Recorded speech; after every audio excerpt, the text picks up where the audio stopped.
Hello, and welcome to another video. This is going to be the second long-form lecture, and in terms of the New Year's, the second video of the updated channel. And in this video, we're going to be discussing waves, primarily waves. And we're going to be talking about a number of micro concepts that will begin to illustrate to you as to how you want to start playing on these waves. And all of these, again, concepts, they come back to waves, because waves is fundamentally how the game is played. You can play on certain waves, and of course I'm going to be talking more about this as we roll the footage here. But for the structural part of this lesson, we're going to be talking primarily about a concept which is, I'm going to call the jungle pendulum. And of course I'm going to start off with that concept, and we'll go ahead and kind of break the ice with that. And I'll explain further on what that is, because again, these concepts will be used for you to hopefully get out of lower levels of play into more elite levels. We're going to be talking about playing on lane locks, and this is again more of an advanced kind of concept of how, you know, the minion waves operate within the game. We're also going to be talking about gameplay speed. We're then going to be looking at leveling down an opponent. Then it's playing on weak side lane locks, and this is again the secondary knowledge to what a lane lock is and how we're going to play on a weak side lane lock. Again, if you're unaware of what a weak side or strong side map looks like, definitely check out my previous video, the first lecture on lesson 1. We talk about strong side and weak side in extensive detail. Lastly, we're going to look at shadowing and wave buildups for closeouts. Shadowing is also something, a very widely used concept I had mentioned, and we went into detail about shadowing in the first lesson. And again, if you want a refresher on that, definitely check that first video out. So without further ado, let's go ahead and get started. So for the first concept, we're going to be going ahead and talking about jungle pendulum. And really what we have on the screen now is a top level challenger solo queue game.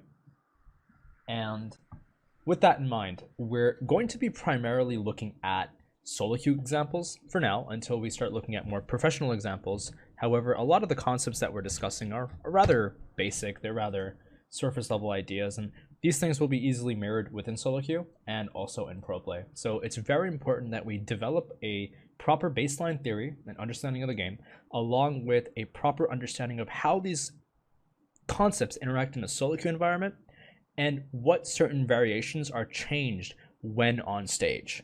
So for the first video, or for this first lesson, let's discuss the jungle pendulum. And really, all the jungle pendulum is, it's like, well, it's a pendulum. Essentially, it is a time. A pendulum is based on time. Right? We have a device that is constantly swaying back and forth, and it does so at a certain rate, and it keeps a certain tempo. So tempo is another word that is quite used a lot. It's thrown out a lot in League of Legends, especially in the higher levels of play. Lower level players may not entirely understand the tempo. Mid-level players may end up trying to deconstruct these concepts of time and tempo, however, not to its greatest accuracy. And of course, we are going to be here to kind of develop that understanding as we go on with these lectures on this overall series as a whole. But really what a pendulum is it's just time. And in the most basic idea, if we number the jungle, right, we number 1, 2, 3, 4, and of course these numbers represents the individual 25 quadrants, or like 25, like 1/4 of the quadrants, right? Essentially what is happening here is, from the most basic understanding, if, well, Silas starts bottom side, let's say, again, we're looking at the perspective of, let's say, the enemy jungle. And again, when I'm explaining these games, we are going to be on the perspective of blue side from a bottom top view. So looking at Silas here, let's say Silas starts top side. Well, if Silas starts top side, well, what do we know? We know a number of things. We know that he's going to first take his top side jungle, which means that these two camps will respawn around the 4-minute and 30-second marker, plus or minus, right? Because we have X time for the camps to spawn. I believe it's about 2 minutes. in 15 seconds. And with that being said, we know that at 4:30, after the initial 1:30 clear, we know that Silas will be back on topside. Very much like how a pendulum starts, moves, and then ends up coming back to its original position within a certain time.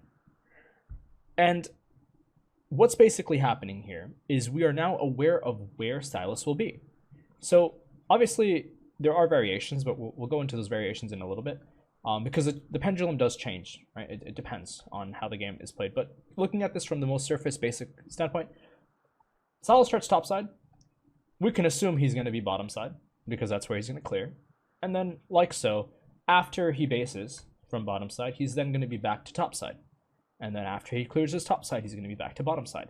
This is the pendulum. This is the constant shift in the jungle's position on the quadrants of the jungle. Now, of course, there are variations.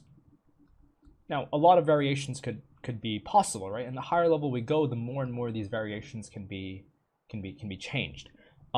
Because again, he could start his red buff, and maybe he just invades us. It's Silas. Maybe he likes to fight, right? Maybe he wants to fight us early. Maybe he has prio. Maybe he just, there's a lot of things he can do, and this isn't just pertaining to Silas. This is not champion specific. This is just concept specific. That the jungler could end up, instead of being back to the bottom side, start his top side, invade your quadrant, or perhaps even vice versa, where he starts your quadrant without, let's say, any resistance, because sometimes people just don't place any vision. He invades, takes your jungle, and then positions back to the top side. Well, that in itself is still kind of like a pendulum, because if we're aware of the fact that these camps are compromised, and Silas started around, the left hand, let's call it, left quadrant, then we can assume that the pendulum, or the concept of a back and forth on the basis of minion, like the camp spawning, we can assume he's going to be back to the top side. Likewise, of course, we can then we can like split the map, right? We can split the map in half, and then we could then take his top side and then eat our top side, or eat our bottom side, which obviously we can be under the assumption that that would be only beneficial for us, of course, if we were to play strong side bottom, right? Right? And what ends up happening with this rotation in the jungle is that this actually pretty much puts weak side top, right? And again, these concepts are discussed in great detail in my first video. So if you're not aware of weak side, strong side, and how map splits work, I go into extensive detail in the first session. Okay, so that's just the basics of how the jungle pendulum works. Let's actually see it in action. Let's do a quick analysis as to what is happening in this game. So let's play it out. 30 seconds until minions spawn. We see that Elise starting on the bottom side. Again, just to reiterate, this is a very high tempo. This is going to be a very high tempo game, considering the fact that it's Elise versus Silas. Both of these champions love chaos. Both of these champions are very strong duelists, and both of these champions can play in a very good low economy kind of situation. And low economy is a term I would like to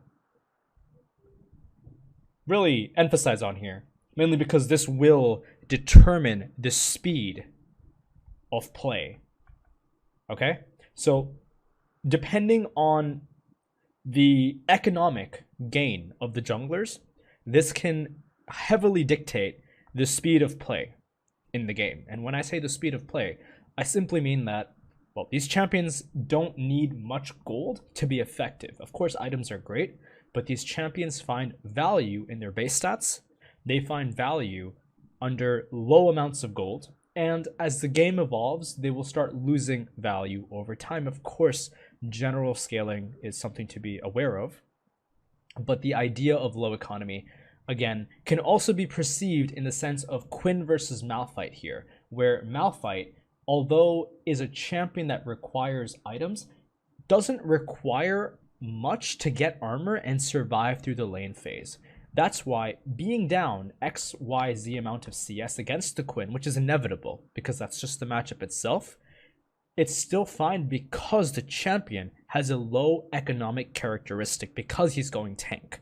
Now, of course, if this is like Yasuo, or perhaps this is like a champion that requires you to actually do damage and needs gold and items to be useful, then that champion is not necessarily low economy. Okay? So the fact that we have two low econ level junglers, the speed of play will be relatively fast. So this is just a concept I want you to be aware of, because this does affect how the pendulum will function, right? Because the reality is we cannot track CS as Elise. We cannot track Elise on camps because most of the time Elise's camps are going to be up. Elise benefits through something known as rubber banding, or we can call it jungle acceleration XP, which is pretty much the idea that if Elise kills a level 1 camp, that camp will spawn to level 4 because the camps evolve with level as the game evolves. And the level is determined based on the average level of everyone in the game. Okay? So, this means that, let's say Elise kills the first camp on the first rotation, and now the camp has spawned to level 4. It spawns to level 4 around the 4 minute and 30 second mark, which is generally where the levels will average out to 4 here, which means that now if Elise doesn't kill this camp for an extended amount of time, let's say she doesn't kill for like 10 minutes, well, all of a sudden, everybody else is a very high level in the game. However, the camp isn't. So when Elise kills the level 4 camp, the camp will skip level 5, skip level 6, skip level 7, and maybe it'll just end up being level 8. This is acceleration. This is rubber banding in a nutshell. Okay? That's why Elise doesn't necessarily need to kill the camp over and over and over again. This also plays again kind of to the same concept of low economy, benefiting off of recycling camps through rubber banding, because the reality is, because we're eating a level 8 camp, we're still going to be up in XP. We're still going to be relatively close to the same levels. Now, of course, we're losing gold, but that's, again, low economy. Okay?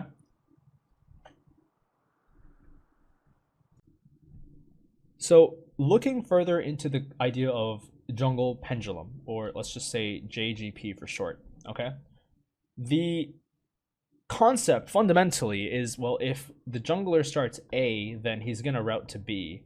Based on the respawns, he's going to return to A within XYZ period, which is generally 2 minutes or so. I mean, the camps are going to respawn, and so he's going to then want to be back onto the bottom side of the map. This is a pretty basic concept, right?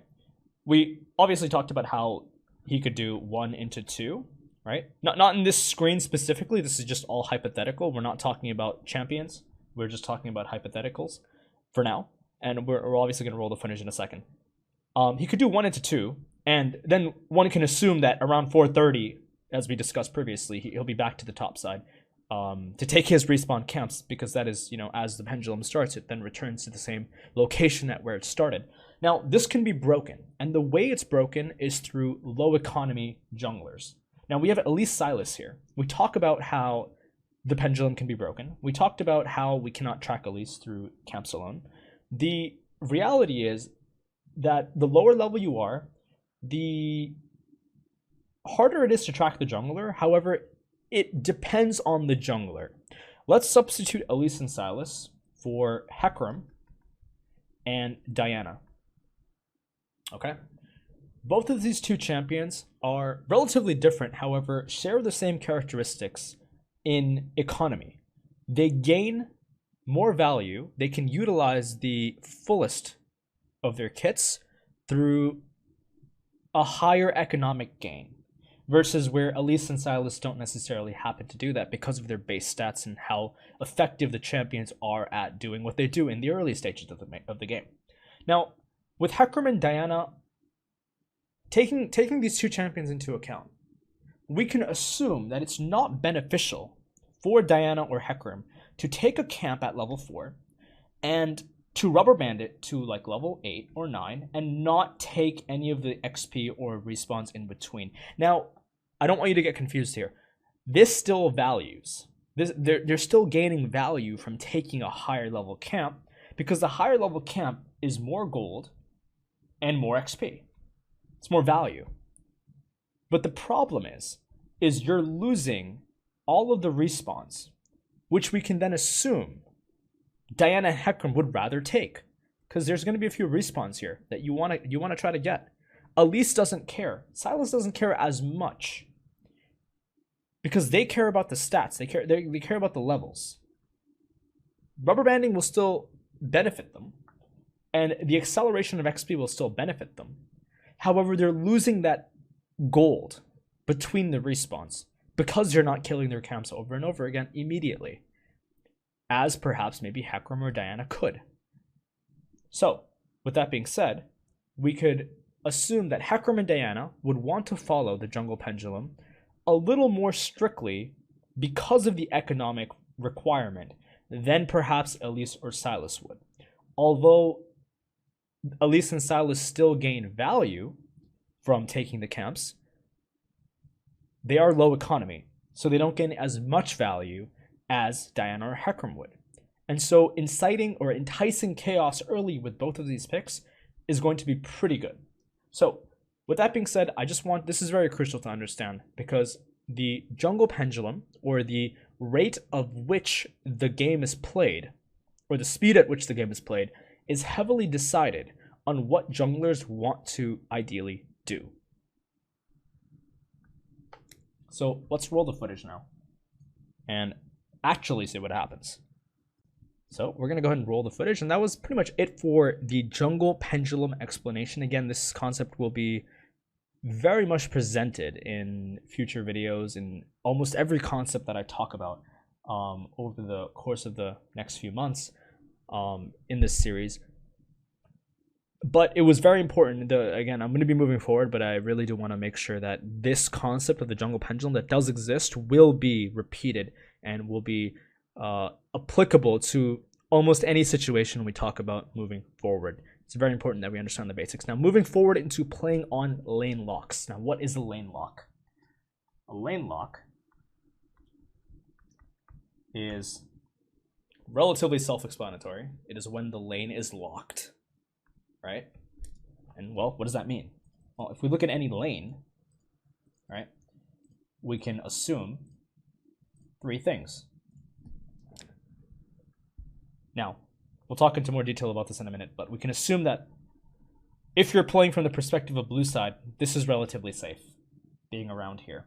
We can assume that this region is relatively neutral. You can still die, but it's not necessarily as dangerous as being overextended or very far up in the lane.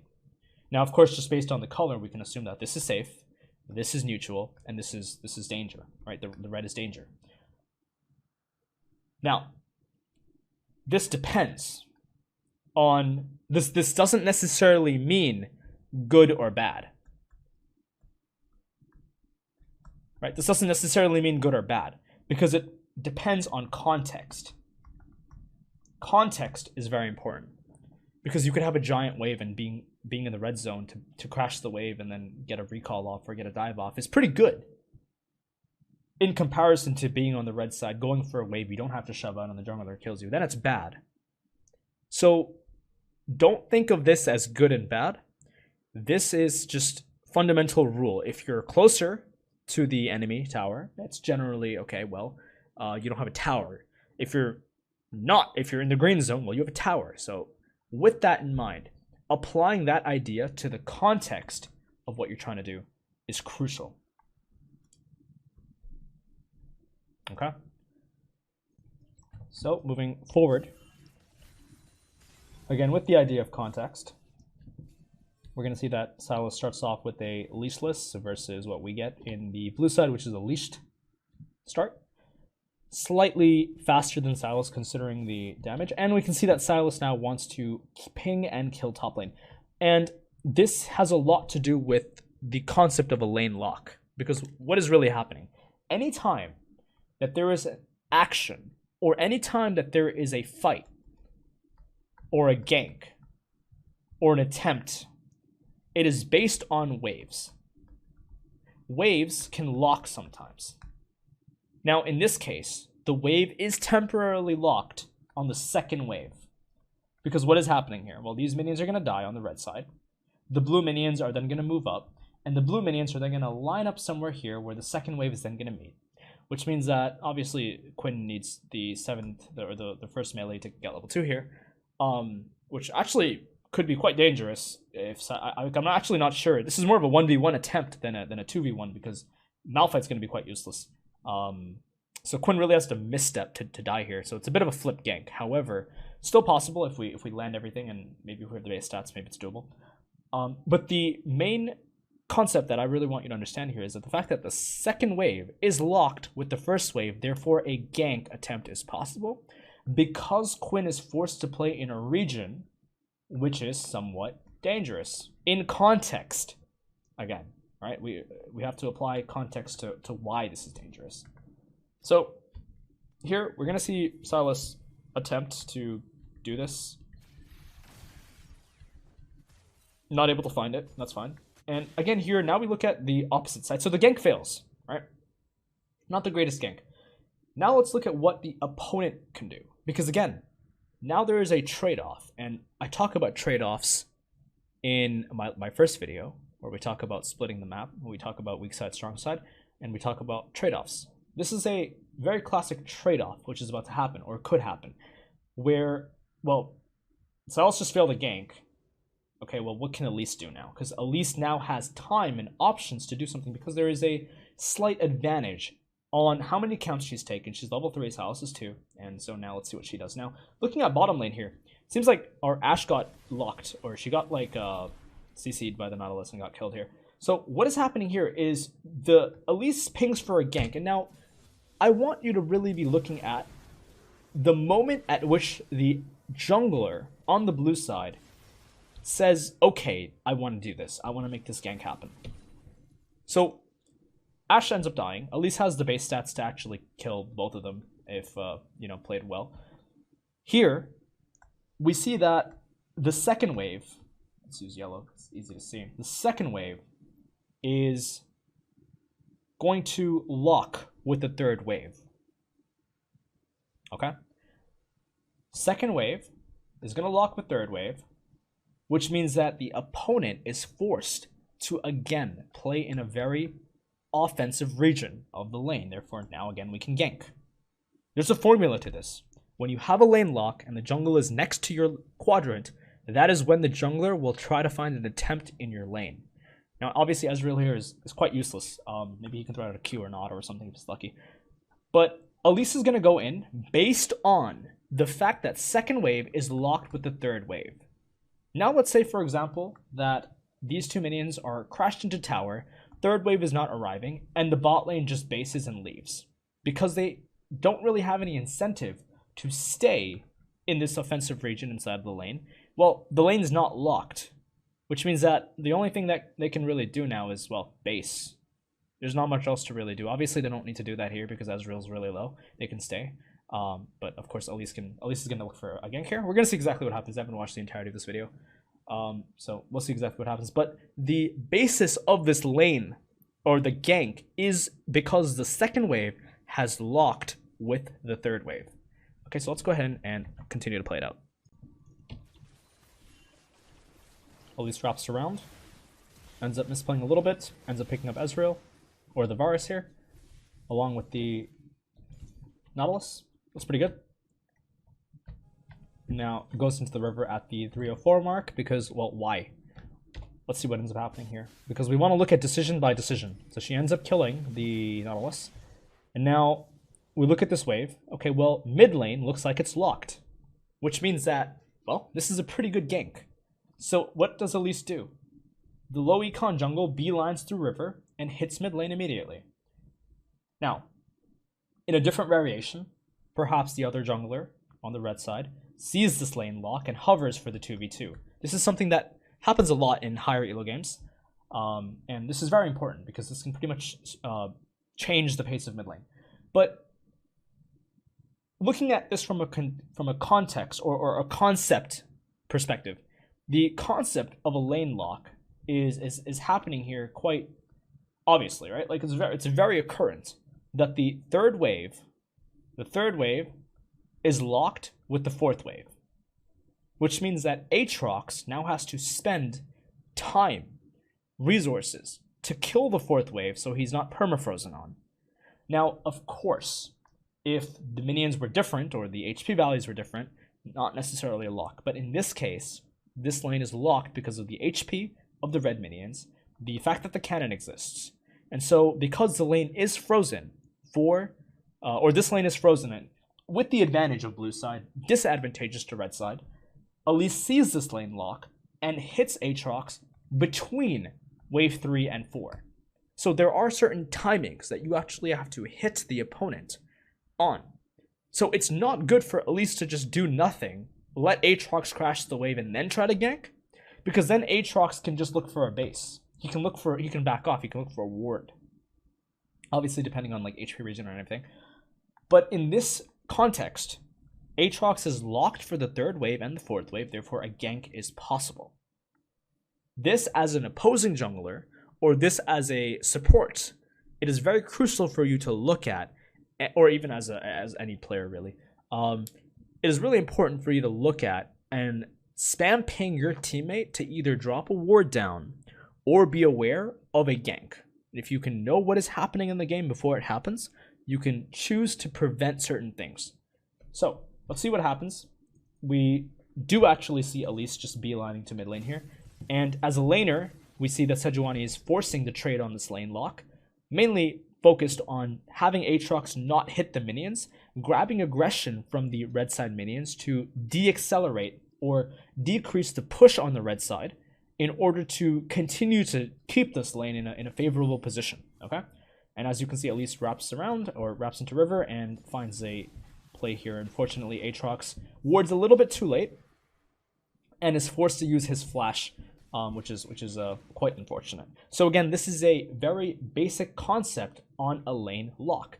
Now, what is Elise's next objective? What is her next play? Well, we talked about context, right? We talked about the fact that this is the green side, this is the neutral area, and this is the red side. Not taking into account the fact that this is good or bad, but making sure that we're aware of the idea of context. Right now, Sylas cannot be up here, considering where he started, considering the idea of the jungle pendulum. We also see him. So, based on that concept, we know that there's no response for a topside play, and that there's a giant minion wave, which now Elise should just look to dive on. There is no reason for Elise to not just dive and kill the Malphite here. So instead of going into jungle, we just beeline top lane and kill the Malphite here. Now, I'm not sure what she does, but this should be the only play that she makes because it's just too obvious. That's exactly what she does, right? Obviously, minion wave's a little bit dying, but looking for the cocoon. Okay, that's killable, but she's misplaying. She could easily wrap around like this, perhaps. Quinn could be looking in for the auto attacks here. Maybe the cocoon comes out earlier. It's killable. But anyways, the fact that they don't kill is unfortunate, but we have to assume that this is killable because this is definitely a gank opportunity that can work. Now, as you can see, Malphite is just completely zoned up from any XP. It's just space and TP back. As you can see, she can just kind of sit here and completely deny it. So this is it's not completely terrible, right? The outcome isn't even that bad because, like, okay, well, we don't get the kill, which sucks. We don't even get his flash, which really sucks. But he's still losing XP, and that's fine. That's absolutely okay. So, again, going back to the context of the game or the waves, we are playing based on lane locks. We are playing based on waves. So let's go ahead and close out the footage. Of course, in this channel or my lectures, I'm going to be talking a lot about concepts, and those concepts will be applied to a lot of different types of footage. And of course, we'll be going over complete games in the future. But for the concept or the context of the video, we're going to close the footage, and we will now talk about the speed of the game. So we talked about how the jungle will, show his presence in one quadrant, and then we can assume that on the respawn, he'll be back on that quadrant because that is the most economically effective way to play the game. We can assume that based on waves locking and the quadrant at which the jungler or the enemy junglers exist, we can assume that there is going to be action or a gank or some kind of a fight. And this is how we predict when a fight will happen versus when a fight is unlikely to happen. It is very important that you as a player are aware of when something can happen and when something can't happen. In fact, you will get to a point in your skill as a player to be able to know everything that ends up happening in the game before it happens. So then it just becomes a game of preventing what you don't want and allowing what you do want. So based on the speed, we're going to cover gameplay speed here next, right? And this is a very surface level concept. I'm not even going to go into too much of this, but just quickly a theoretical approach to understanding the gameplay speed. If let's say we are playing, I don't know, let's say we're playing from the blue side, again, from the same perspective because of the top-down view. Well, if our bot lane is like, let's say, fighting, okay, let's say that the enemy bottom lane, and this is going to get a little bit theoretical, so just bear with me. Let's say the enemy bottom lane ends up winning on the first wave. They end up getting level 2 on the second wave. They end up getting a big wave, and you can't really do anything. But both bot lanes are eventually level 3 or level 2 on the third wave, and they end up having the wave here, which means that the third wave, let's say hypothetically again, that the third wave locks with the fourth wave, which means that, okay, well now I want to play as a jungler based on the speed at which I can be present for the second the lane locks and the opponent has to go in for that last hit to extend for me to kill them as a jungler. And this is essentially the concept of speed of play, or the gameplay speed, right? Now, let's say, for example, you have, I don't know, let's say, for example, you have, let's say you're playing from blue side, and you start red buff. Okay, let's say you're playing super high tempo, and you just want to take, you leave your raptors up, you leave golems up, you just immediately transition to top side. Well, this depends. Let's say your top laner builds 3 waves, and instead of basing for the cheater, wants to kill because let's say there's an HP advantage and you can dive. Well, at that point, again, with the third wave crashing under the tower, you as a jungler want to skip out certain camps in order to get there in time. So if you're playing something like, well, whatever, right? If you're doing raptors, golems, and or raptors, golems, and red golems and raptors, by the time the third wave is already crashed, you may not make it in time. If, for example, let's say you don't immediately beeline up there, right? Let's say you end up going to wolves. Well, the speed at which you're playing is too slow based on how this wave could interact, based on the fact that there's a giant wave and we can kill the opponent top laner, with the idea of context, right?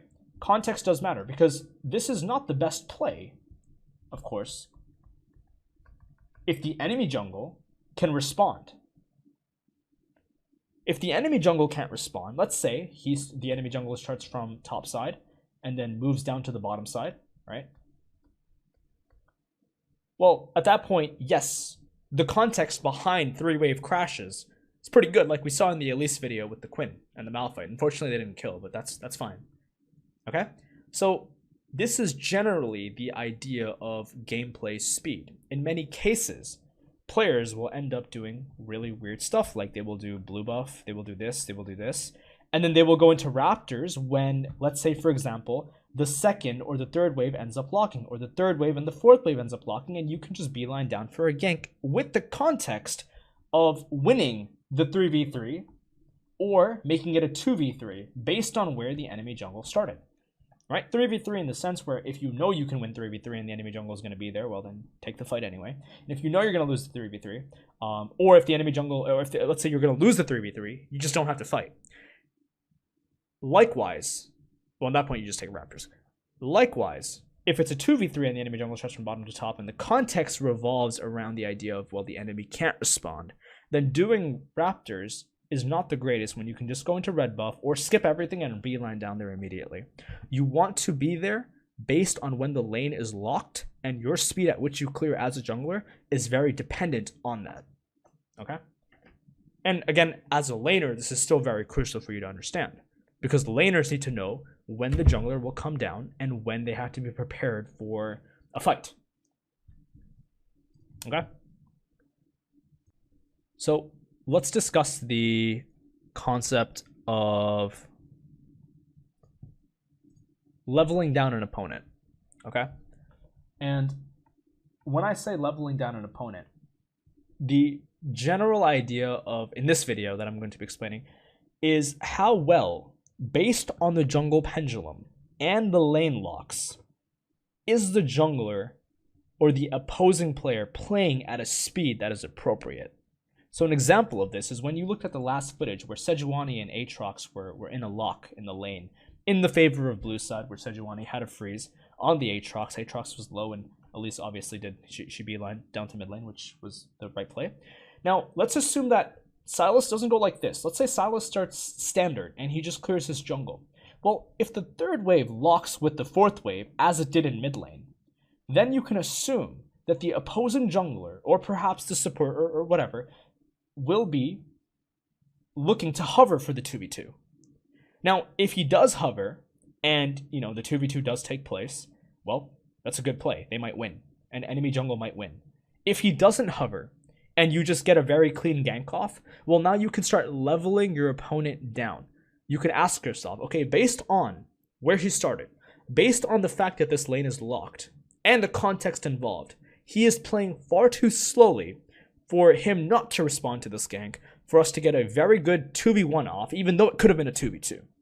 Likewise, as we discussed in the previous example, if you have to be bottom lane because of a lock, because it requires your attention as a jungler, or as a mid laner, let's say for example, and the opposing jungler doesn't play with you if they can win, right? If assuming that they can win, and they have opportunities to win, and they fail to play with you, based on the context that they could still be on the bottom and respond to this gank, or this counter gank, they don't.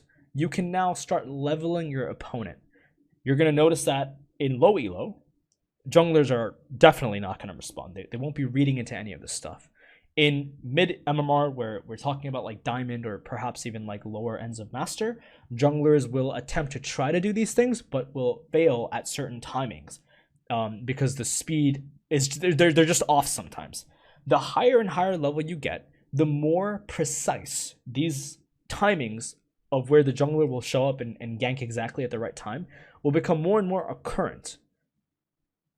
And so it's very important that you start leveling your opponent down, and this concept again could be it could be reconstructed as a support crashing out a wave, or a mid laner going in for a bottom gank, or a top laner roaming into mid lane, or a jungle roaming into top lane. Right? These are all universal. The concept of hitting someone on a lane lock is universal. It's not dictated to role or any of that, right? Or champion even to a degree. Now, with that being said, always level your lane opponent bottom to top. Do not assume that they're morons and then get outplayed by them. Assume that your enemy or your opponent is god tier. Okay? Assume that they are going to play the best possible way, and you have to respect them until they have proven otherwise. Once you've understood the level at which they're playing at, whether they're however low they are, then you can play based on, well, you can get away with certain things. And this is something that you'll see a lot of high elo players do when they go smurf in low elo, for example. But when they attempt to do those things in high elo, it doesn't work. So again, always level your opponent from top to bottom, not the other way around. If you do it the other way around, you have already lost the game, because let's say he's good, and now you have to recover this deficit. It's not logical. Always pay the greatest respect to your opponent until they have proven otherwise. Especially if you are playing in low elo, because low elo players are the most dangerous players. And when I say that, I mean specifically junglers. Low elo junglers are very dangerous, mainly because they don't know what they're doing. They're erratic. in a lot of their movements, and they will do unfamiliar, random things that will destroy their economy, but will create temporary advantages for them because that's what they see. This is enough to sway a game in their favor in solo queue, so you have to be aware of this. The higher level you go, the less arbitrary things will start doing, and the more they're going to start following the high elo model. And I talk about the high elo model in my last video, right? And we're going to be talking about this more and more as we go on. So yeah, this is very crucial. Again, just to reiterate, always level your opponent from top to bottom, assume that they are the best possible player, and then see what they do, and then level them accordingly to that gameplay. Never do it vice versa, or you'll lose. Moving forward to the next topic, we're going to talk about playing on a weak side lane lock. And essentially, what weak side, strong side is I cover, it's just like what side of the quadrant you have effectivity on. And I talk about this in great detail in my first lesson, which I highly recommend you watch, because the first lesson builds upon the second, which then eventually builds upon the third, and so forth. And it's very crucial that you have a base understanding of the theory behind what we're talking about before you start looking at footage and we start analyzing actual gameplay. Now, let's talk about a situation, a hypothetical situation that's going to reinvent itself in many, many variations when you play solo queue. Let's say you're playing from blue side as a ADC or a support. But for the sake of the context, we'll just say ADC. So if you're playing from blue side and you are weak side, let's say, so you're weak side. Whether you're weak sided or you're weak side, not the point. Because there is a difference between weak side and weak sided. Weak sided is a temporary position. You could be strong side, but you're weak sided for a temporary amount of time. Or you could be permanently weak side for the lane phase. This is stuff that I go over in my first lesson. Feel free to check that out if you don't understand what strong side, weak side is. We're going to move on. So playing on a weak side lane lock, let's assume that the lane is locked and you are weak sided. Well, there's two things you could do, really. The first thing you could do is you could wait for the jungle pendulum. So with the idea, right? So again, the jungle pendulum, with the idea of the jungler on blue side, your jungler starts from X, ends at Y, will eventually return to X. When he returns to X, you're not weak sided for that time because you have support of the jungle. That's the first thing you can do. You could wait for your jungler to come and break the lane lock. However, you're going to be losing economy, right? You're going to lose econ temporarily. So I'm a little bit neater here. You're going to be losing econ temporarily because of the lane being frozen. But if you contest on the lane lock, you're going to lose economy and you're going to lose your life. So that's plus 300 gold, plus XYZ amounts of XP that you might lose on the kill. Now, obviously, this is bad. So it is much better to lose economy than to lose your life and lose economy. Now, again, this requires context, but we'll talk about that later in more detailed versions of like the footage that we're going to go into eventually, right? But generally speaking, it is not good to lose your life and lose passive economy. So therefore, just losing economy is good, and so you can just wait for the jungle pendulum to shift back to your side, not be temporarily weak-sided, then hopefully find a crash or some form of assistance to help the lane state. The second thing you can do is you can entice chaos, okay? And this is not going to work in competitive as much as it will work in solo queue. In solo queue, this works like a charm, even in challenger. You can entice chaos. The entice, so the first one is jungle pendulum, and the second one is like, just chaos. So you can fight, which means if the lane is locked, well, maybe as an ADC or a support, you just run into mid lane and you start pressuring, you start fighting, or you start chunking. Maybe you go into the jungle and you get wards down. Okay? Maybe you base. Maybe it's completely lost and you run to top lane. This is things that happen. Maybe you end up taking the top wave and then moving down with your bottom lane. Of course, you're losing economy, but it's better than losing your life. This kind of falls into the same concept, right? But what you're doing is you're enticing the opponent to fight you because you're losing passive economy, which means the best way to cushion the loss of economic value because of the lane lock is to entice the opponent to fight you. Because when two people are fighting, no one's gaining any economy until somebody is dead. Somebody is dead. In the context of generally speaking. Okay? So we're gonna be looking more. This concept we'll talk about it more when we look at footage. Right now, I just want to talk about the general idea of what this exactly is, but we will go into more detail about this. So the two ways that you can play off of a weak side lane lock is through waiting for the jungle pendulum to return into or the jungle to return back to your quadrant, and you're not weak sided anymore for that temporary duration. Obviously, this could not ever happen depending on the pace of the game, and we'll talk about that in future videos. Or you entice chaos and you meet your jungler, or you meet the play as an ADC or a support, or you know, you're isolated and you just meet the chaos. That's another way. Now you're still losing economically, but it's better than losing your life and losing economic value. More stuff on this in future videos through footage and examples. Okay? Lastly, going into the concept of shadowing and wave buildups for closeouts. Now, I go over shadowing in my last video in relative detail. So it's really just like hovering or being present in order for someone to shove out a wave. And we're shoving out a wave because the lane is locked, or the lane is in a certain state and we want to change it to a different state, right? There's the current state of the lane, and then there's a future state of the lane, right?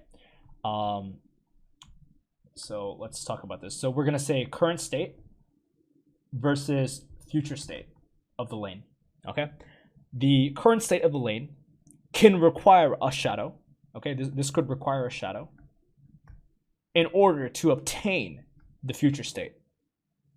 This is something that should be understood. The lane is in a current state. Now, generally, if you want a future state, you can assume that the current state is non-favorable.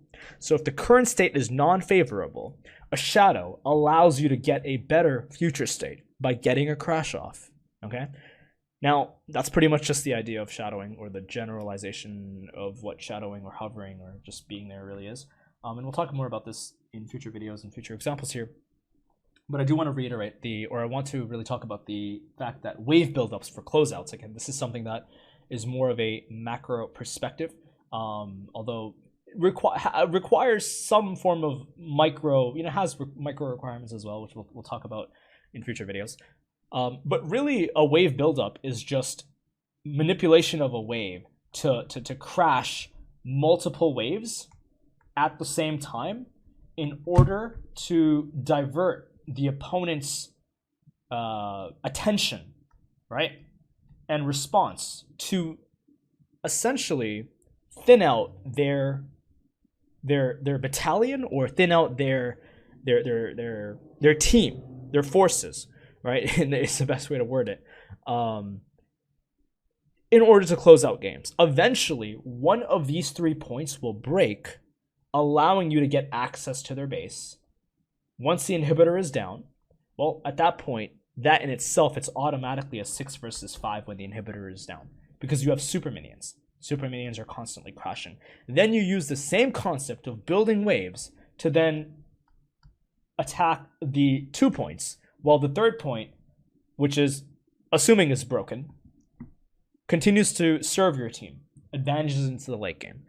Obviously, in higher, even in high elo, man, yeah, and definitely in low elo, people will just randomly fight. But the best way to close out games in solo queue really is just to have these waves synchronized, crash them at once, and then just break the opponent through diverting their attention and ability to focus. Okay, on like the entirety of the map.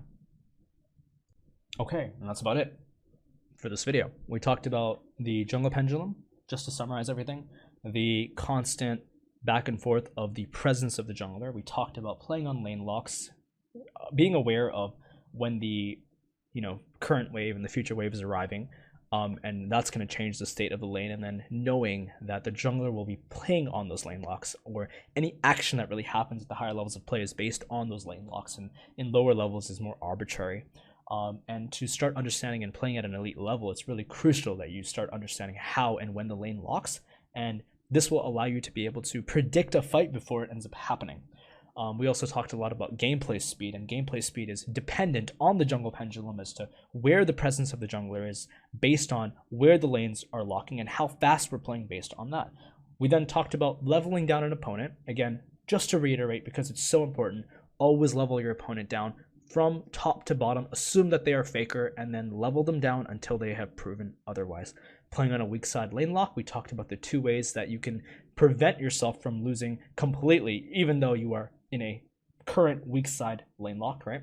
And then lastly, we looked at shadowing, and we touched a little bit upon wave builds and closeouts. Anyways, that is it for the second lecture. Please leave a like and a sub, and comment if you have any questions. I will be live on Sunday streaming, and you can ask any questions then. And that is it. I will see you guys next time, and Happy New Year's. Bye.